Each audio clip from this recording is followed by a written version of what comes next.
And they kept silent, and in those days told no one any of the things they had seen. Please be seated.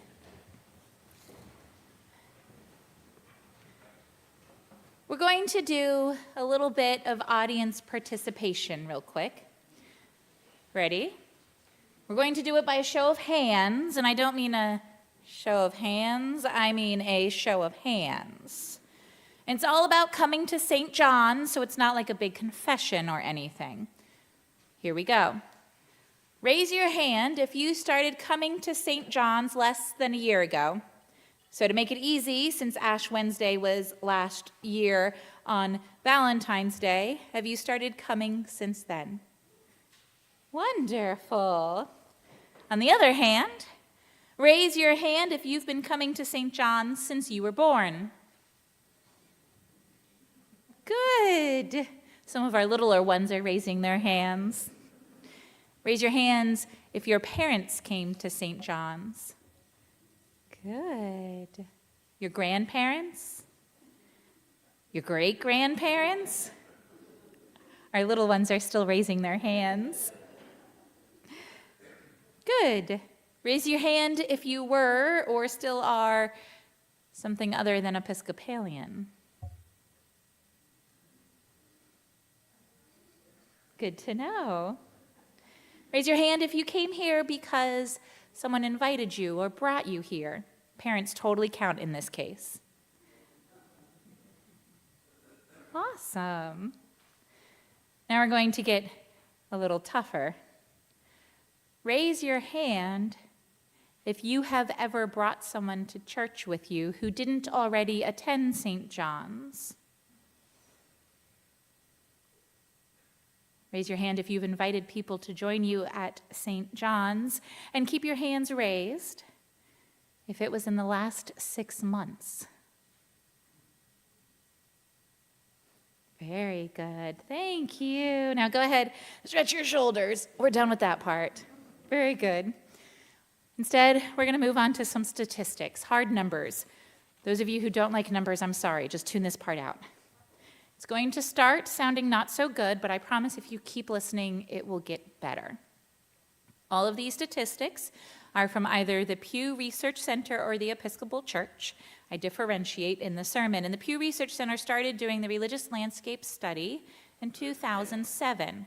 It's the largest single survey the center conducts, and it provides authoritative figures on the size of U.S. religious groups.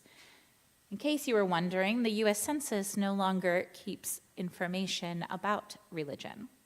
So in 2007, when the study began, 78% of U.S. adults self-identified as Christian. That number slowly dropped, and the second study, done in 2014, 7 years later, only had 71%. And the latest study, which occurred during 2023 and 24, showed only 62% of U.S. adults identify as Christian. Seems kind of glum. But the good news is that number in recent months and years has actually gone static. In fact, post-COVID, as churches are coming out of social distancing and lockdowns, more people seem to be returning to the pews. But if attendance dwindled, beliefs have not. According to the same survey results, 92% of U.S. adults believe at least one of the following. Go ahead and then tick them off on your finger if you believe them too. 1, people have a soul or spirit in addition to their physical body. 2, God or some other universal spirit exists. 3, beyond the natural world, there is something there, even if we can't see it. And 4, there is an afterlife. If 92% of people believe at least one of those things, but only 62% identify as Christian, well, maybe there's some opportunity there. So a switch to the Episcopal Church, we make up 1% of that Christian population in the United States. Evangelicals and Catholics have the biggest slice with 23% and 19% of that 62% respectively. Our hard numbers are a little bit older, but not by much. In 2023, the Episcopal Church had 1,394,769 active baptized members.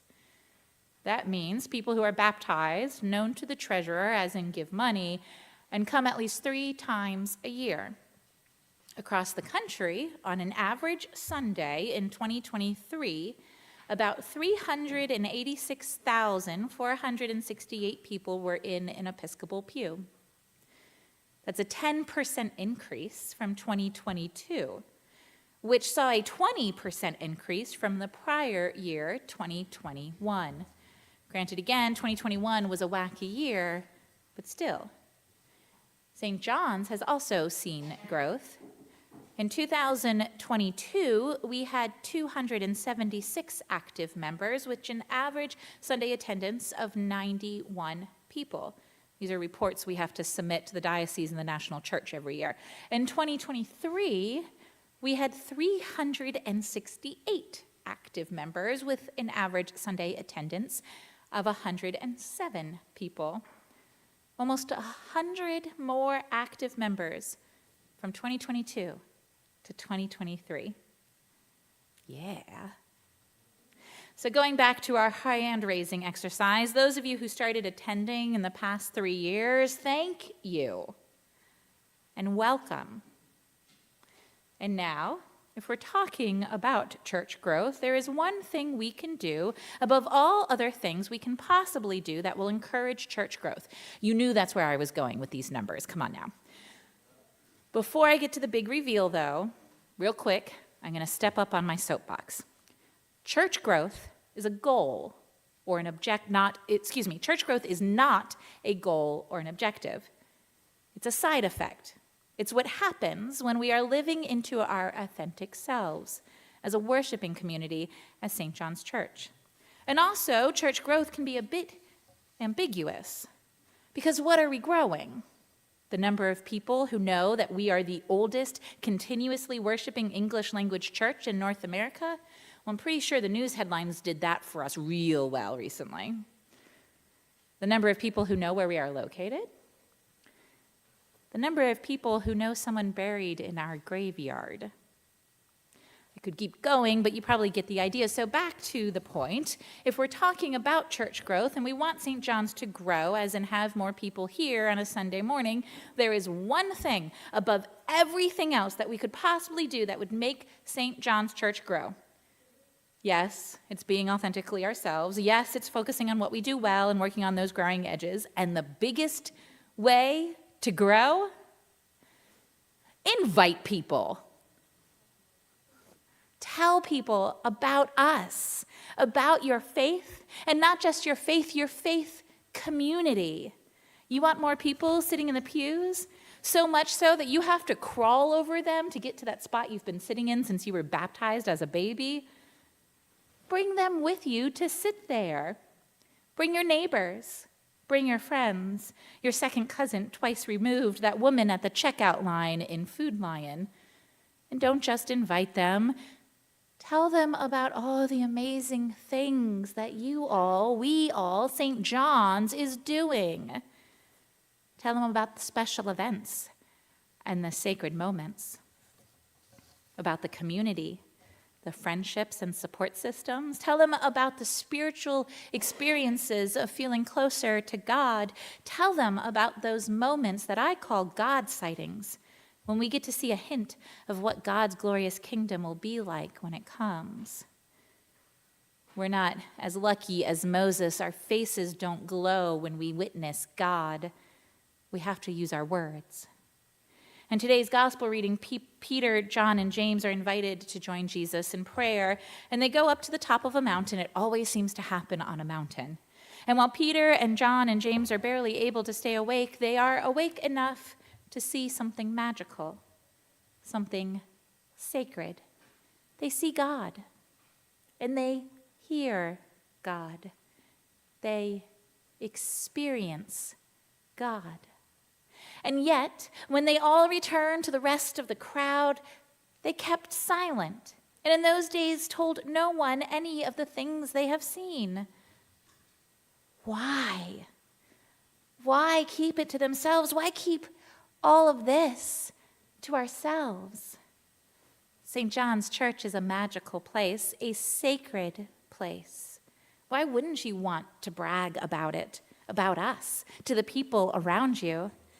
Don't be like those disciples, or like the women on Easter morning who found the tomb empty and ran away scared and told no one anything, or even the wise men on Epiphany who go home a different route so they don't have to share the news with anyone. Do not keep it a secret. Instead, go and tell. Tell everyone, friends and neighbors and random strangers on the street. And take it one more step. And don't just brag about your faith and community, the St. John's Church. Invite them to come and see for themselves. Invite them to see what we are doing and to become a part of it. It sounds easy enough to say. I will totally admit, as you all probably already know, it's not easy to do. And that's okay. Take some time to practice. It took me a while to figure out how to say my invite. And now I say the same thing to everyone, especially when they ask about church, which I will admit is probably more often for me than you because they ask me where I work. But I promise it'll come up for you too. And my line is, whenever you want, there's always a spot for you here at St. John's. Whenever you're ready, we'll be waiting for you. So this is my challenge to all of you. Don't be like Peter and John and James. Instead, tell people. And here's the homework assignment. Between now and the end of the year, that's 10 months, you got some time, bring someone to church with you. And not your spouse or your kid or your parent, that's too easy. Bring a friend or a neighbor. Brag about St. John's Church. It's okay to brag about how awesome we are because we are. And then invite someone to be part of it, to witness the sacredness of St. John's Church and all that we are and all that we offer. Go, tell, invite, and come back with someone new. Maybe they'll have their own transfigurating experience here. Amen.